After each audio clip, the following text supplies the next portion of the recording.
নমস্কার, কেমন আছেন সবাই?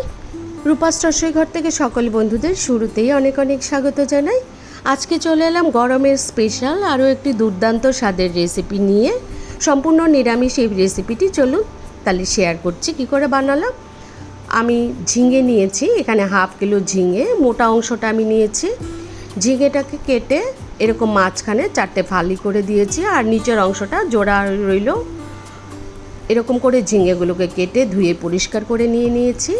আর নিয়েছি 150 গ্রামের মতো মসুর ডাল। মসুর ডালটাকেও ধুয়ে একদম ঝরঝরে করে শুকনো করে রেখেছি। চলে এলাম রান্নায়। একটা কড়াই নিয়ে নিলাম, যেই কড়াইটাতে রান্না করব। এখানে পুরো ডালটাকে নিয়ে নিলাম। স্বাদ মতো লবণ, পরিমাণ মতো হলুদ গুঁড়ো, হাফ টিস্পুন করে ধনে জিরে গুঁড়ো, আর একটু লাল লঙ্কার গুঁড়ো দিয়েছি। এখানে আপনারা ইচ্ছা করলে কাঁচা লঙ্কা ব্যবহার করতে পারেন, আমি লাল লঙ্কা দিয়ে দিলাম। আর 1 টিস্পুনের মতো আদা বাটা দিয়ে দিলাম। 1 টেবিল চামচের মতো আমি সর্ষে তেল যোগ করেছি। এই পুরো রান্নাটা আমি সর্ষে তেলই করব। এবার ডালগুলোকে এই মশলার সাথে খুব সুন্দর করে মাখিয়ে নেব, যতক্ষণ পর্যন্ত না একটা সুন্দর সুঘ্রাণ বেরোয়। মাখাটা খুব সুন্দর করে হয়ে গেছে। এবার এখানে আমি জল যোগ করে দেব। জল যোগ করে দিলাম। জলের লেভেলটা ডালের থেকে সামান্য একটু ওপরে থাকবে, খুব বেশি একটা জল দেওয়া যাবে না। ঢাকা দিয়ে এবার গ্যাসটাকে অন করে দিলাম। গ্যাসটাকে অন করে দিয়ে 7 থেকে 8 মিনিটের মতো আমি ডালটাকে জাস্ট একটু ফুটিয়ে নিলাম। এবার নাড়াচাড়া করে দিয়ে আমি এই যে কেটে রাখা ঝিঙের টুকরোগুলো এবার ডালের সাথে যোগ করে দেব।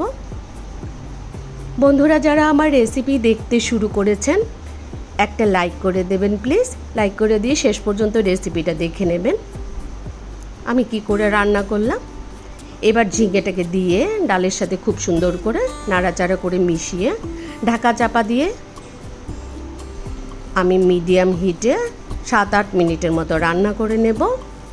যেহেতু ঝিঙের টুকরোগুলোকে মাঝখান দিয়ে কেটে দিয়েছি, সেদ্ধ হতে খুব একটা সময় লাগবে না। এখানে প্রায় 80% মতো কিন্তু ডাল ঝিঙে সেদ্ধ হয়ে গেছে। এবারও আরও একটু ঢাকা দিয়ে দেবো। দিয়ে এবার আবারও 7-8 মিনিটের মতো আমি রান্না করে নেব, যতক্ষণ পর্যন্ত ডাল আর ঝিঙেটা খুব সুন্দর সুসিদ্ধ হয়ে যায়। দেখুন আমার ডাল ঝিঙে কিন্তু একদমই সেদ্ধ হয়ে গেছে।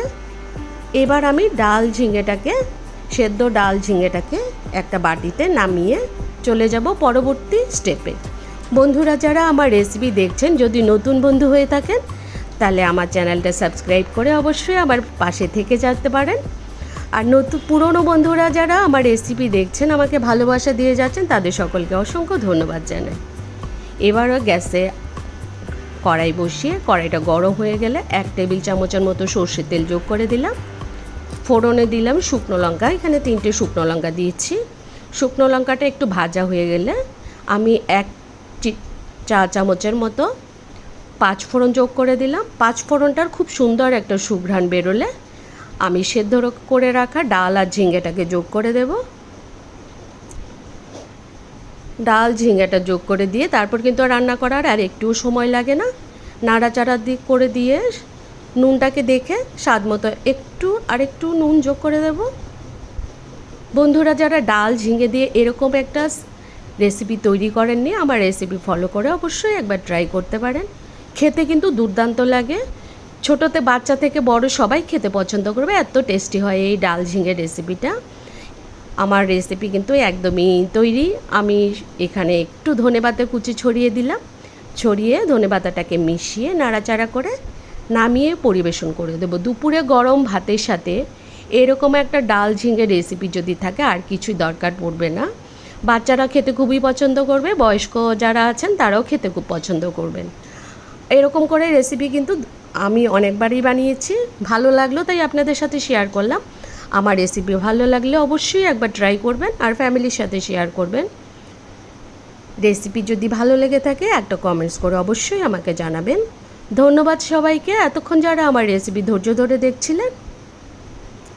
দুর্দান্ত স্বাদের ডাল ঝিঙে রেসিপি যদি ভালো লেগে থাকে, যারা এখনও লাইক করেনি অবশ্যই একটা লাইক করে দেবেন আর একটা সুন্দর একটা কমেন্ট করবেন।